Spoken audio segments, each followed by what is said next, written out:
Meron din pala kaming grass jelly gulaman. Yan, sarap yan. Kakain na.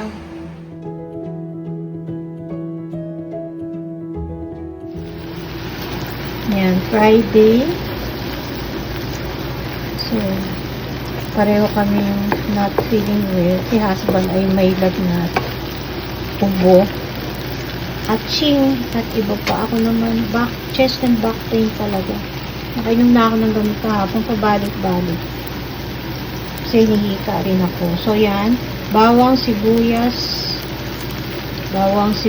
tomatoes. Dapat ang tomatoes ay, ano tawag dito? Hinog na hinog para magkatas. Tapos, ilagay na ang eggs. Beaten eggs.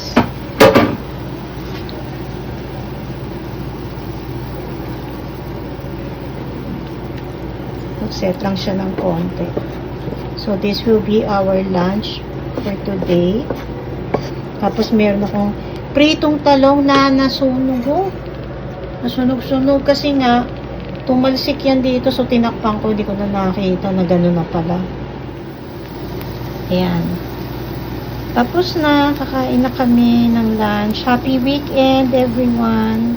Yan, this is our lunch for today. Na-overcook ang aking talong. Pritong talong yan. Tapos, this is egg with sauteed garlic, onion, and tomatoes. For Friday, happy weekend. Ang gagawin yan. Teka lang, tingnan natin.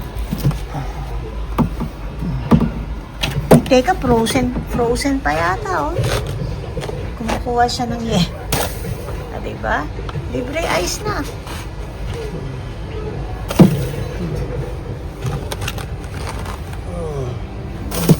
Diba? Diba? Lamig-lamig. Galing ako sa sakit. Okay. Diba?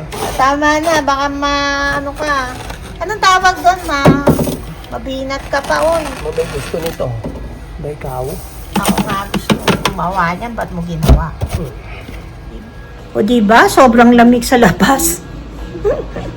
Hindi kami makalabas. Pero kasi, hindi pa naman masyadong magaling kami. Lalo na si husband. Nag-38 kasi yan kahapon. Yun. So, tayo maririnig nyo, ubo ng ubo, diba? Buti na lang, may tira pa ang kamatis. Akala ko na gamit ko na. Magigisa na lang ako ng sayote for dinner. Okay, cooking for dinner. Ito ay minarinate ko lang sa salt, pepper, and garlic powder. Tapos, fina-fry ko lang siya. Pan fry, saglit lang. Kahit hindi fully cooked. Tapos, ako ay magluluto ng stir-fried or sauteed na sayote.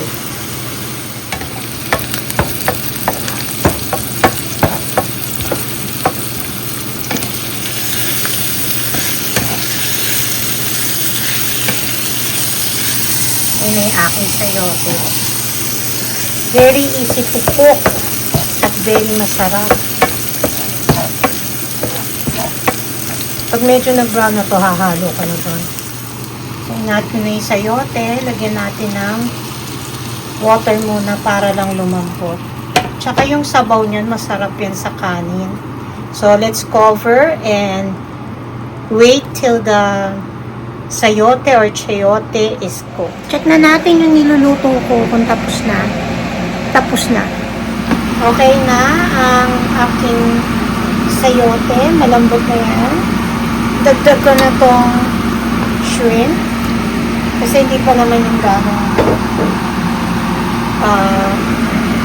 lutong-luto. 3/4 luto lang. So now, I'm just heating the shrimp. But this is already okay. Turn off the heat. Don't forget to season. I season this with salt, fish sauce or patis, pepper, and a little bit of sugar. That's it. Makakalabas na kami ngayong linggo. You know? Na-tone down na ang yelo kasi kahapon hindi na nag-snow, no? Ha? Kahapon, hindi na ba nag-snow? Diba? Ha? Meron nga. Nilinis ko ito nung Friday. Oo. Pero natunaw-tunaw na. Pero yung iba, oh. Gabi, hindi ba? Yatang kapitbahay namin, tumigas na yelo, oh. Huh? Malamig pa. Kaninang madaling araw, feels like negative 28, ah. Ngayon, hindi na, alam ko eh. Hindi ko palang na-check. Yan. Tinan niyo yung ano namin, oh. Meron pa, di ba? Hindi na kami... Teka, palit... Ay! Hindi na kami... Ay! Oh my God! Don't do that!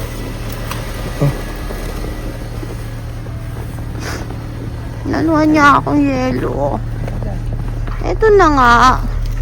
Yan. Today, last na araw na for the parking. We will be transferring to basement because a resident want to switch the parking to us. Kasi, kasi malaki daw yung sasakyan. Parang ibibili ba siya ng sasakyan? Kasi may ano yun, yung motorized na wheelchair. Parang hindi kakasya dun sa sa basement. Oh, tanyo yung ano ko.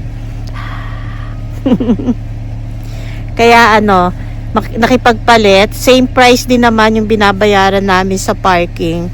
Ang binayaran lang namin yung sticker na kinabit. Wala rin bayad pala yung sticker. Yun. So, yung lang, monthly for parking na, $60, right? Ha? $60? $60, yun. Mag-grocery lang kami, pero uuwi rin kami agad. Ayan na pala yung sticker namin para sa basement parking. Naiwan namin, itong tubig sa sasakyan, nagyelo na. Paano na? Ito yung bawas na to. Wala na. Pero mainit ulit. Hindi, baba na lang mamaya. Subukan naming mag-IKEA kasi diba the last time was walang parking. Ay, hindi, umalis pala kami agad. Nung una, walang parking. Pangalawa, nung bumalik kami is ang sakit na kasi ng tuhod ko. So, bumalik kami agad. Ay, hindi kami kasi kailangan chinik namin sa taas yung item, pero hindi na kami nag-check. Sabi namin, misa kasi may sample din sa baba. Ayun. Walang sample. So, ayoko nang pumanik uli. Kaya umalis na kami noon. Yun yung nag-breakfast kami. Ngayon is 12 o'clock na. So, hindi namin alam kung may parking. Try lang namin. Kung wala, balik uli ng isang araw. Parang ang dami na namang sasakyan. Try natin ulit sa handicap. Yan. Yes, may parking. Dito kami sa handicap. Oh, wait bababa na kami. Ito na kami, Hintayin ko lang si husband kasi diyan kami, sa elevator. Ito yung, kainan. Tsaka yung cashier. Marami na rin tao. Kain muna kami dito sa TNT. Ito yung M-Bistro. Lagi namin kinakainan to. This is pineapple sweet and sour pork and salted fish fried rice. Favorite namin. Tapos na kumain, tapos na rin mag-grocery. Nagyaya si Mr. kanina ng tuloy pa rin doon Seafood City, tsaka o kaya sa Cross Iron Mills. Kaya lang malayo yun. Tsaka nabili ko na yung gusto kong bilhin sa grocery. So kapag nag-Seafood City ako, pipilitan ako mag-grocery. Kaya sabi ko wag na, sa isang araw na. Tsaka nag-start ulit, sumakit yung aking aking tuhod agad doon sa IKEA pa lang. Yun, papakita ko sa inyo mama yung binili namin sa IKEA. Mura lang hindi, binili na pala niya yung $40. Dapat yung hindi ba eksaktong 29 ka mo? $30. $30. Kasi sabi niya, ang difference is $10. Mas gusto ko kasi nung una, mas gusto ko yung 40. Ayun. So, ang binili na rin niya yung 40. Pakita ko sa inyo mamaya. Mag-car wash daw muna kami. Kasi, tanyo yung dumi, di ba?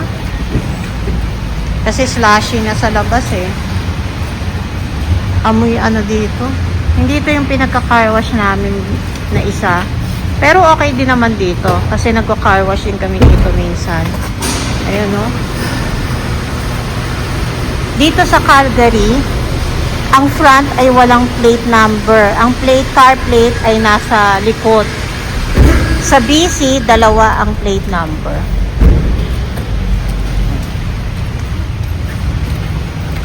Tingnan na. Ayan o, sa likod lang. Wala sa harap. Unahin mo muna yan ako, car,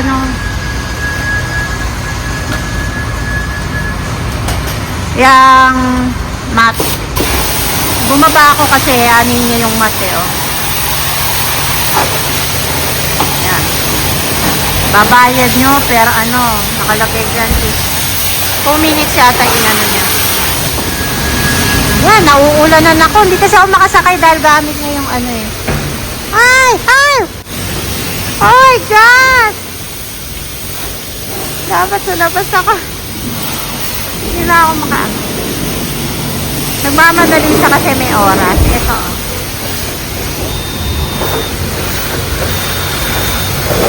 26 seconds. Para ako naligo. Nagtago ako dito sa kabilang Basaan na kaya ako pati bag ko. Ayan, pumasok na ako Kasi basa na ako. Pati yung bag basa. Kaya lang naman ako lumabas kasi nga yung apakan ko dito ay inano niya, nilinis din niya. Wala kang mapwestuhan. Diba? Kailangan madali ka Madali siya Ayan, habang inaantay ko siya. Pero yan, walang oras yata yan kasi nagbabrush lang siya Yung na lang, yung pag gumamit ulit siya ng water. Ay, hindi, baka may bayad dyan. Tanong ko mamaya. Yan. So, after this, ay uuwi na kami. At papakita ko, magpapark kami mamaya sa basement na. Yun ang aming matalino rin yung nagpapalit sa amin kasi wala na yatang snow. Diba? Kaya lang, sige, okay na din dahil matanda naman yata yung magpapark na dun sa labas. At yung kanyang yung biniling, ewan ko, bagong yata yun. Motorized na wheelchair or yung sasakyan na binili nila ay hindi kasya sa kasi pang motorized yung kanyang sasakyan. Ulitin natin, nakamagkano ka? $10. Sumasabit, nga, naririnig ko nga yung baka masagasaan mo yung Ayan, tapos na kami. Pumagal din. Ito na kami. Bababa na kami sa basement. First day ng aming parking dito. Nakapark na kaya sila? Ayun. Ayun na, yung malaking. Bakit pa Patras. Hindi, bibigapin lang yun dyan. Yun, sensor agad. Ang bilis, Kasi nga dahil dito sa kinabit, dito, sa parking. Yan. So, antayin. Ha? Antayin talaga na sumara. For safety. Kaya pala sila humihinto. Lumayo ka pa kaya?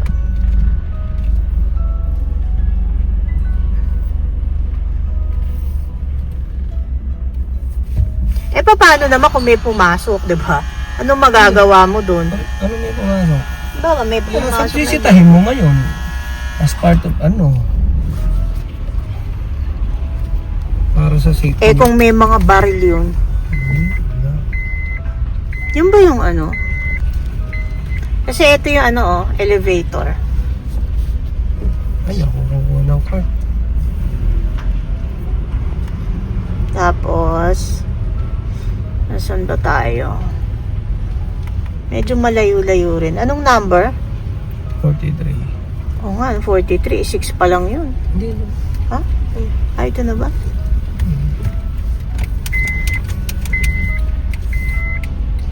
Ito ito. mo, may mga tayo. Akala ko ito. Yung mga bola iba. Para? May mga talo, may bola. Yan, dito kami. Ay, sasabi ko, may cabinet. Kanila yan. Kanya-kanyang cabinet. Oh. Ayan, may number. Oh. Oo nga, no, 40. Gusto ko maglagay ng cabinet. Ito na. So, mag-iintay ng ako lang sa kanya kasi ano kami ng grocery cart. Dito nga. Saan ba siya magagaling? Dito sa left. Excited si husband. Gusto niya talaga kasi dito sa basement parking. Abangan natin. Mahirap kayang kumuha ng parking dito. Ubus na nga yan lahat yan, ano. Ayan, oh. Sosoli mo lang sa baba. Ay, sa ano. Oo, dito sa baba. Sosoli mo lang uli. Ay, teka, meron doon sa kabila.